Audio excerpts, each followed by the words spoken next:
कहो हर हर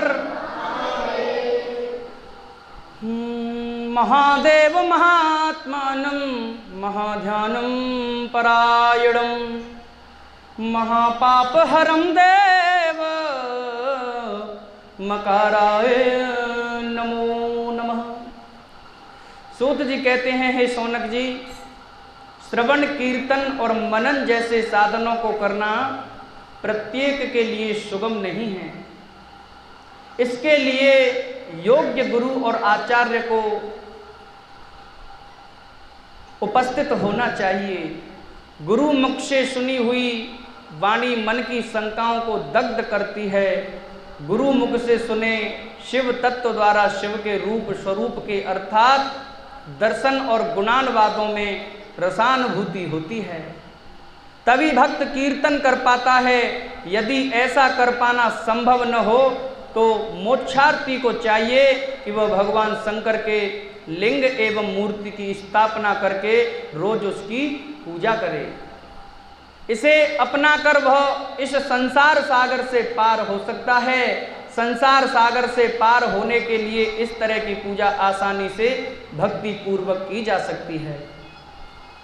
अपनी शक्ति एवं सामर्थ्य के अनुसार जितना हमको भगवान ने धन दिया है उसमें से कुछ धन निकाल करके कुछ धन राशि से शिवलिंग या शिव मूर्ति की स्थापना करवाएं कहीं देव स्थान पर जहां आवश्यकता हो। भक्ति भाव से उसकी पूजा करनी चाहिए। मंडप, गोबर, तीर्थ, मठ एवं क्षेत्र की स्थापना उत्सव का आयोजन करना चाहिए तथा पुष्प, धूप, वस्त्र, गंध, दीप आदि से उसका विधिवत सब प्रकार से पूजन करना चाहिए। मनुष्य इन दोनों स्वरूपों की पूजा करते हैं। शंकर जी को ही परब्रह्म पदवी की प्राप्ति है, कला पूर्ण है। भगवान शिव की मूर्ति पूजा भी मनुष्यों द्वारा की जाती है और वेदों ने भी इस तरह की पूजा की आज्ञा प्रदान की है।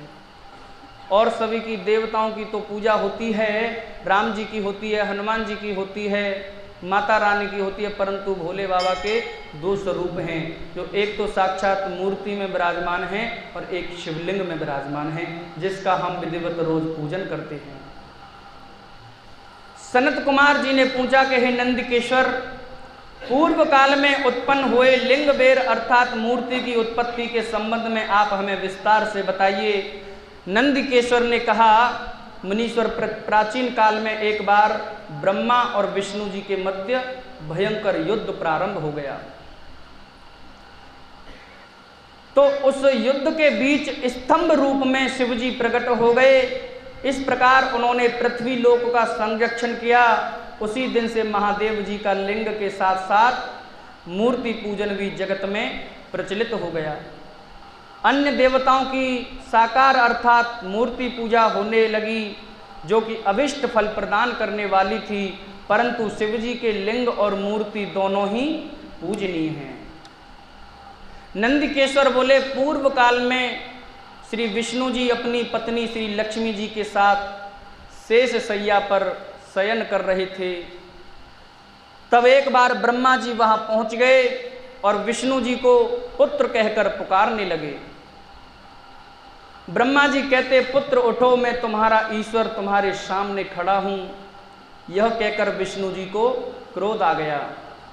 फिर भी शांत रहते हुए वे बोले, पुत्र तुम्हारा कल्याण हो।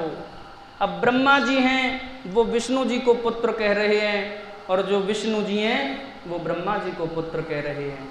विष्णु जी कह रहे हैं, पुत्र तुम्हारा कल्याण हो। कहो अपने पिता के पास कैसे आना हुआ। यह सुनकर ब्रह्मा जी कहने लगे, मैं तुम्हारा रक्षक हूँ, सारे जगत का पितामह हूँ, सारा जगत मुझ में निवास करता है। तुम मेरी नाभि कमल से प्रकट होकर मुझसे ऐसी बात कर रहे हो। इस प्रकार दोनों में विवाद होने लगा।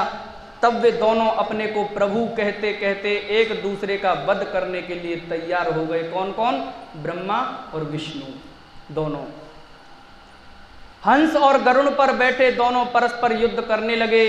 ब्रह्मा जी के वक्ष स्थल पर विष्णु जी ने अनेकों अस्त्रों का प्रहार किया, उन्हें व्याकुल कर दिया। इससे कुपित हो ब्रह्मा जी ने भी फटकार लगाकर भयानक प्रहार किए। उनके पारस्परिक आघातों से देवताओं में हलचल मच गई। देवता घबरा गए, क्योंकि दोनों बड़े देवता हैं। 3 देवता हैं ना धरती पे, ब्रह्मा विष्णु और महेश। अनसुईया के द्वारे बदल बदल के भेष, भिक्षा मांगे 3 हूँ ब्रह्मा विष्णु महेश। 3 देवता है ना, ब्रह्मा विष्णु और महेश। परंतु शिव तो शांत हैं, उनको कोई लेना देना नहीं। उनको कोई मान दे दे तो भी हर हर महादेव, कोई सम्मान दे दे तो भी बम बम भोले। भोले बाबा पे कुछ भी चढ़ा दो, सभी किसी को मिठाई देते हो चढ़ाओ, किसी देवता पे किसी पे दक्षिणा चढ़ाओ, किसी की पूजा करो षोडश उपचार से। परंतु यहाँ तो ऐसी ऐसी चीज़ें भी चढ़ा सकते जो हर जगह प्राप्ति हैं। धतूरा चढ़ा दो जो कांटों हाथ में लेकर के ही कांटे चुभ जाते हैं। बेलपत्र चढ़ा दो, घास फूस चढ़ा दो, कुछ भी न मिले तो हर जगह भांग उत्पन्न होती है, भांग उग जाती है तो भांग आकर के डाल दो, सब स्वीकार है। तो भोले बाबा शांत बैठे बैठे देख रहे हैं और ब्रह्मा और विष्णु में भयंकर युद्ध चल रहा है। ऊपर से देवता घबरा रहे हैं, यदि ये युद्ध समाप्त नहीं हुआ, यदि ये युद्ध बंद नहीं हुआ तो भयंकर प्रलय आ जाएगी। तो सारे देवता घबराते हुए भोले बाबा के दरबार में गए और कहने लगे, भोले बाबा शरण में तुम्हारी। भोले बाबा से कहने के बाबा तेरी शरण में आए हैं। सारे देवी देवता गए। महादेव जी बोले, पुत्रों मैं जानता हूं कि तुम ब्रह्मा और विष्णु के परस्पर युद्ध से बहुत दुखी हो रहे हो। तुम डरो मत, मैं अपने गणों के साथ तुम्हारे साथ चलता हूं। तब भगवान शिव नंदी पे आरूढ़ होकर के, नंदी पे सवार होकर के देवता सहित युद्ध स्थल की ओर चल दिए। वहां छिप करके ब्रह्मा और विष्णु के युद्ध को देखने लगे। कौन? भगवान भोले बाबा। समझ में आ रही है? एक बार प्रेम से कहो हर हर जयकारा वीर बजरंगी। प्रेम से बोलो शंकर भगवान की। तो भोले बाबा छुप करके युद्ध को देखने लगे। उन्हें जब यह ज्ञात हुआ कि वे दोनों एक दूसरे को मारने की इच्छा से माहेश्वर और पशुपात अस्त्रों का प्रयोग करने जा रहे हैं, तो वे युद्ध को शांत करने के लिए उन दोनों के बीच, किसके? ब्रह्मा और विष्णु के बीच एक स्तंभ के रूप में, जैसे ये स्तंभ ये खड़ा है, ऐसे प्रकट हो गए। उधर की तरफ ब्रह्मा जी और इधर की तरफ विष्णु जी। युद्ध को शांत करने के लिए मेरे भोले बाबा महाअग्नि के तुल्य एक स्तंभ रूप में ब्रह्मा और विष्णु के मध्य यानी कि बीच में खड़े हो गए। महाअग्नि के प्रकट होते ही दोनों के अस्त्र स्वयं ही शांत हो गए।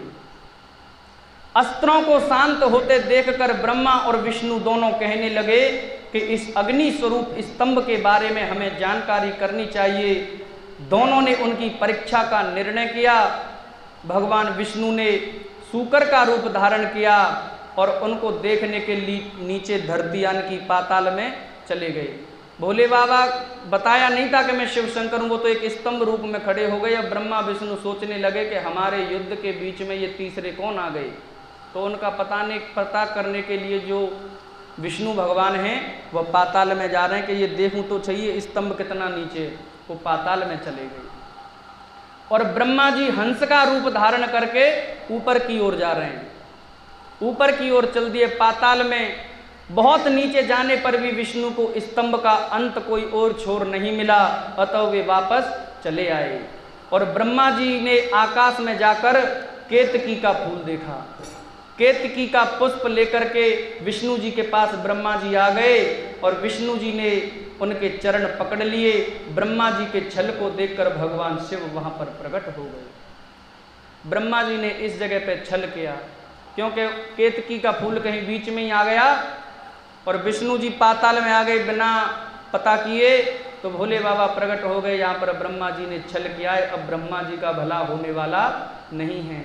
विष्णु जी की महानता से शिव प्रसन्न होकर बोले कि हे विष्णु जी, आप सत्य बोलते हैं, अतः मैं आपको अपनी समानता का अधिकार देता हूँ। तो आज आपने देखा होगा हर मंदिर में विष्णु भगवान की मूर्ति आपको मिलेगी, परंतु ब्रह्मा जी की मूर्ति आपको कहीं नहीं मिलेगी। क्यों? क्योंकि ब्रह्मा जी ने साक्षात त्रिभुवनपति कैलाशपति झूठ किससे बोला? जो कालों के काल महाकाल और देवों के देव महादेव, उनसे झूठ बोला। अब आप बताइए क्या इनसे झूठ छुप सकता है? सब जान गए और ब्रह्मा जी को श्राप दे दिया कि ब्रह्मा जी आज से आप हमारी पूजा से विमुख हैं। विष्णु जी ने सत्य बोला, कोई पता नहीं लगाया, वो सत्य सत्य कह करके आ गए और फिर भी उन्होंने ब्रह्मा जी के चरण पकड़ लिए, आप जीत गए और मैं हार गया। यहाँ पर ये कथा कहती है, समझाती है, समझ में आए तो जिंदगी में यदि छोटा बनकर रहोगे, नीचा बनकर चलोगे, झुककर चलोगे तो परमात्मा रक्षा करेंगे, कोई करे या न करे। कहते हैं कि जिंदा वही है जिसमें जान होती है, जिंदा वही है जिसमें जान होती है और अकड़ तो मुर्दे की पहचान होती है। मरने के बाद शरीर अकड़ ही जाता है और जो जिंदा होते हैं वो तो खुद चलते फिरते हैं। तो इसलिए कहते हैं कि झुककर चलो, छोटे बनकर रहोगे तो किसी की नजरों में बड़े हो न हो, परंतु परमपिता परमात्मा की नजरों में हमेशा बड़े रहेंगे। प्रेम से बोलो हर हर महादेव। नंदिकेश्वर बोले, महादेव जी ब्रह्मा जी के छल पर अत्यंत क्रोधित हुए। उन्होंने अपने त्रिनेत्र तीसरी आंख से भैरव जी को प्रकट किया और उन्हें आज्ञा दी। वह तलवार से ब्रह्मा जी को दंड देने के लिए भैरव जी जा रहे हैं। भैरव जी आज्ञा पाते ही ब्रह्मा जी के बाल पकड़ लेते हैं और उनका 5वां सिर काट करके फेंक देते हैं। ब्रह्मा जी के डर के मारे कांपने लगे और भैरव के चरण पकड़ लिए तथा क्षमा याचना करने लगे। बोलते हैं कि इसे देखकर श्री विष्णु भगवान ने शिव जी से प्रार्थना की, आपकी कृपा से ब्रह्मा जी को भोले बाबा 5वां सिर मिला था, अतः आप इन्हें क्षमा कर दीजिए। तब शिव जी की आज्ञा पाकर ब्रह्मा को भैरव ने छोड़ दिया।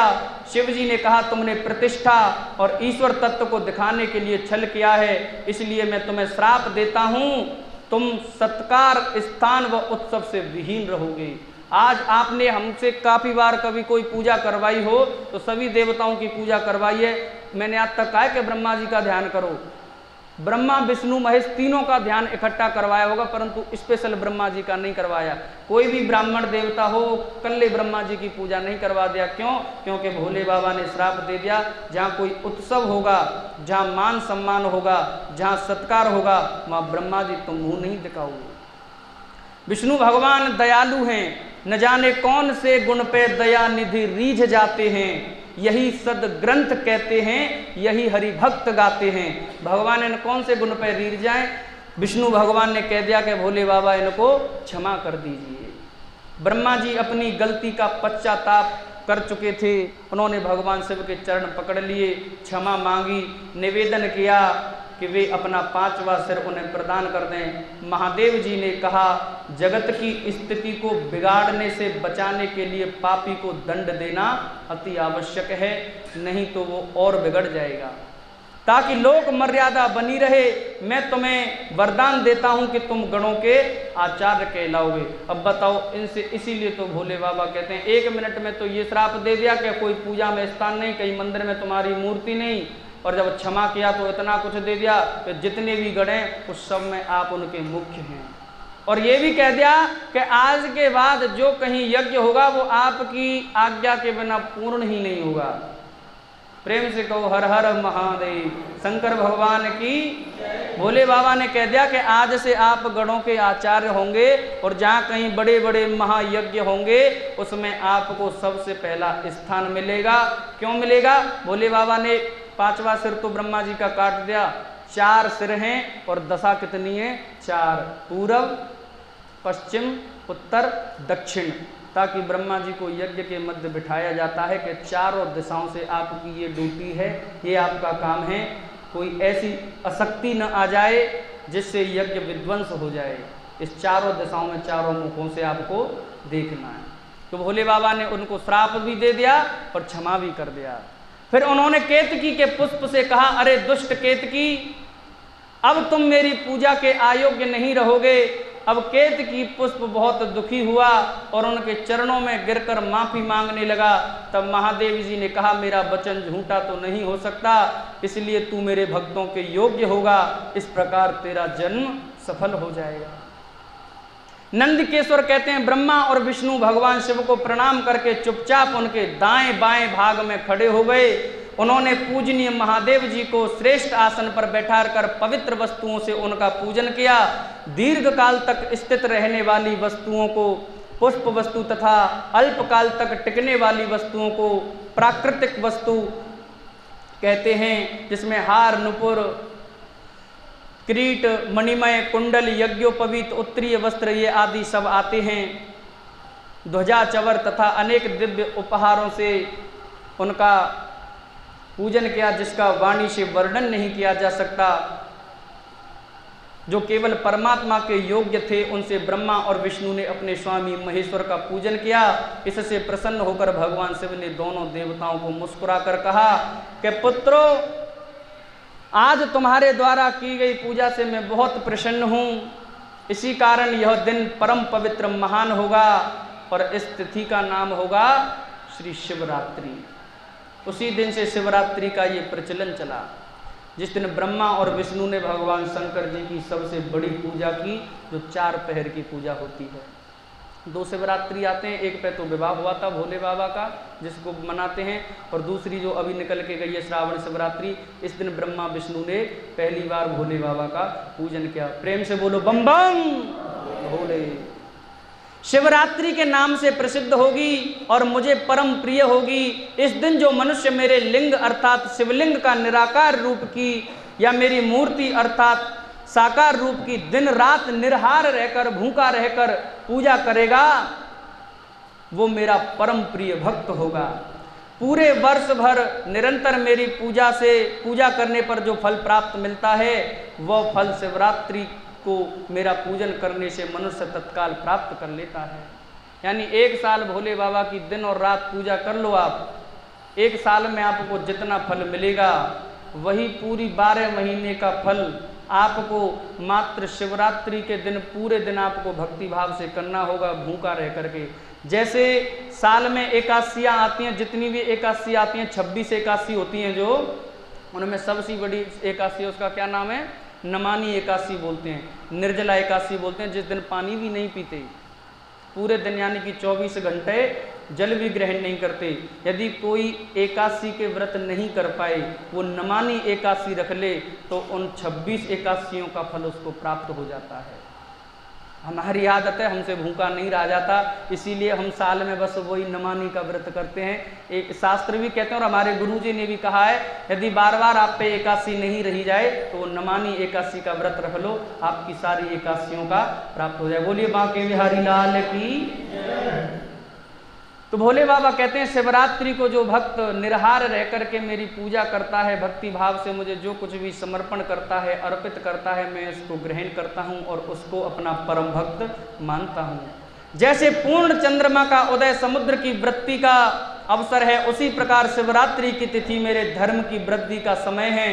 इस तिथि को मेरी स्थापना का मंगलमय उत्सव होना चाहिए। मार्गशीर्ष मास में आर्द्रा नक्षत्र से युक्त पूर्णमासी या प्रतिपदा को ज्योतिर्मय स्तंभ के रूप में मैं प्रकट हुआ था। इसी दिन जो मनुष्य पार्वती सहित मेरा दर्शन करता है तथा मेरी मूर्ति या मेरी शिवलिंग की झांकी को निकालता है, वह मेरे लिए मेरे बड़े पुत्र कार्तिकेय से भी अधिक प्रिय होता है।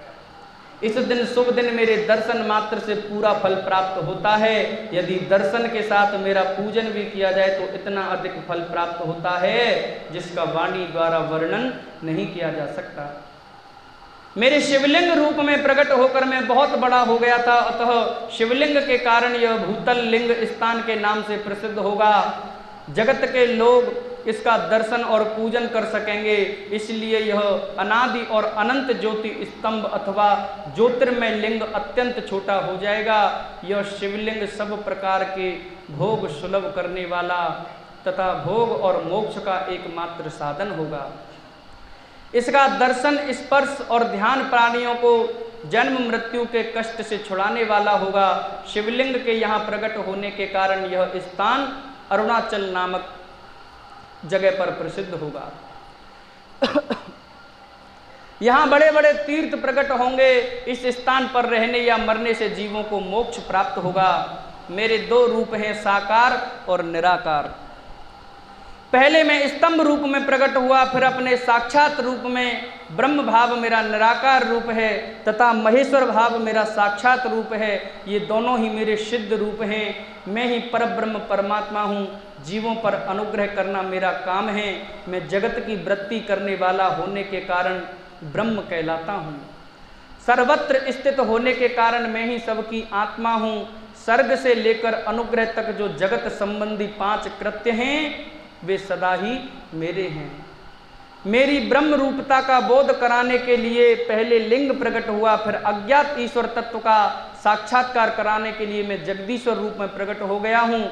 मेरा सकल रूप मेरे इस तत्व का और निष्फल रूप मेरे ब्रह्म स्वरूप का बोध कराता है। मेरा लिंग मेरा शिवलिंग स्वरूप और मेरी सामीप्य की प्राप्ति कराने वाला है।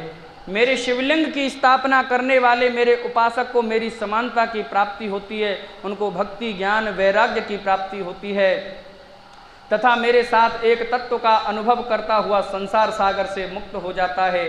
वही जीते जी परमानंद की अनुभूति करता हुआ शरीर का त्याग कर शिवलोक की प्राप्ति करता है। बोलो बम बम भोले। शिवलोक को जाता है कौन? जो शिवलिंग की निष्ठा भाव से, भक्ति भाव से, श्रद्धा भाव से पूजन करता है, अर्थात मेरा ही स्वरूप हो जाता है। मूर्ति की स्थापना शिवलिंग की अपेक्षा गौड़ है, यानी कि मूर्ति भगवान भोले बाबा की जहाँ पर मूर्ति प्राण प्रतिष्ठा है उसकी पूजा हो न हो, परंतु भारत में जहाँ भी मूर्ति मिले न मिले परंतु शिवलिंग हर एक मंदिर में आपको मिलेगा। ये एक अलग ही स्वरूप है जो शिव तत्व के अनुशीलन का समक्ष नहीं है। ब्रह्मा और विष्णु ने पूछा, प्रभु सृष्टि आदि 5 कृत्यों के लक्षण क्या हैं, यह हम दोनों को बताइए। भगवान शिव बोले, मेरे कर्तव्यों को समझना अत्यंत गहन है, तथापि मैं कृपा पूर्वक तुम्हें बताता हूँ। सृष्टि पालन संहार तिरोभाव और अनुग्रह मेरे जगत संबंधी 5 कार्य हैं जो नित्य सिद्धि है। संसार की रचना का आरंभ सृष्टि कहलाता है। मुझसे पालित होकर सृष्टि का सुरतित रहना उसका पालन है, उसका विनाश ही संसार है। प्राणों के उत्क्रमण को तिरोभाव कहते हैं। इन सब से छुटकारा मिल जाना ही मेरा अनुग्रह है, अर्थात मोक्ष है। ये 5 कृत्य ही सृष्टि आदि 4 कृत्यों संसार का विस्तार करने वाले हैं। 5वां कृत्य मोक्ष का है। मेरे भक्तजन इस 5 कार्यों को 5 भूतों में देखते हैं। सृष्टि धरती पर स्थित, जल में संहार, अग्नि में तिरोभाव, वायु में अनुग्रह, आकाश में स्थित है। पृथ्वी में सबकी सृष्टि होती है, जल से वृद्धि होती है, आग सबको जला देती है, वायु एक स्थान से दूसरे स्थान पर ले जाती है और आकाश सबको अनुग्रहित करता है। इन 5 कृत्यों का भार वाहन करने के लिए ही मेरे 5 मुख हैं। वो कहते हैं, छित जल पावक गगन समीरा, पंच रचित अति अधम शरीरा। हमारा जो शरीर है 5 चीज़ों से बना होता है। जल से उत्पन्न होते हैं, जल में मिल जाते हैं, मिट्टी से उत्पन्न होते हैं, मिट्टी में मिल जाते हैं। इसी प्रकार ये 5 भूतों से मेरा शरीर बना हुआ है। 4 दिशाओं से 4 मुख हैं और इनके बीच में एक 5वां मुख मुख्य है। पुत्रो, तुम दोनों ने मुझे तपस्या से प्रसन्न कर सृष्टि और पालन 2 कार्यों को प्राप्त किए हैं। इसी प्रकार मेरी विभूति स्वरूप रुद्र और महेश्वर ने संहार और तिरोभाव्य कार्य मुझसे प्राप्त किए हैं, परंतु मोक्ष में स्वयं प्रदान करता हूँ। भोले बाबा संहार करने वाले हैं। मैंने पूर्व काल में अपने स्वरूप भूत मंत्र का उपदेश किया है जो ओमकार रूप में प्रसिद्ध है। यह मंगलकारी मंत्र है। सर्वप्रथम मेरे मुख से ओमकार यानी ओम प्रकट हुआ जो मेरे स्वरूप का बोध कराता है। इसका स्मरण निरंतर करने से ही सदा स्मरण होता रहता है। मेरे उत्तरवर्ती मुख से आकार का, पश्चिम मुख से उकार का, दक्षिण मुख से मकार का, पूर्ववर्ती मुख से बिंदु का तथा मध्यवर्ती मुख से नाद का प्रटिकरण हुआ है। इन 5 अवयवों से ओमकार का विस्तार हुआ है। इन 5 अवयवों के एकाकार होने पर प्रणव यानी कि ओम नामक अक्षर उत्पन्न हुआ है। जगत में उत्पन्न सभी स्त्री पुरुष इस प्रणव मंत्र में व्याप्त हैं। यह मंत्र शिव शक्ति दोनों का बोधक है। इसी पक्षाक्षर मंत्र को कहते हैं ओम नमः शिवाय। शिव शंभु का प्यारा नाम है मुक्ति का उपाय, बोलो ओम नमः शिवाय। यह मेरे साकार रूप का बोधक है। इस पंचाक्षर मंत्र में मातृक वर्ण प्रकट है जो 5 भेद वाले हैं। इसी से स्रो मंत्र सहित त्रिपदा गायत्री का प्राकट्य। अब देखिए इस ओम नमः शिवाय में से कितने ग्रंथ बन गए, कितने वेद बन गए, कितने शास्त्र बन गए। ये जितना कुछ भी बना ये सिर्फ ओम से ही बना है। कहते हैं ना एक ओमकार। इस गायत्री से संपूर्ण वेद प्रकट हुए और वेदों से करोड़ों मंत्र निकले। उन मंत्रों से विभिन्न कार्यों की सिद्धि होती है। इस पंचाक्षर प्रणव मंत्र से ही सभी मनोरथ पूर्ण होते हैं। इस मंत्र से भोग और मोक्ष दोनों प्राप्त होते हैं। सबसे सरल उपाय यही है, यही जपना चाहिए।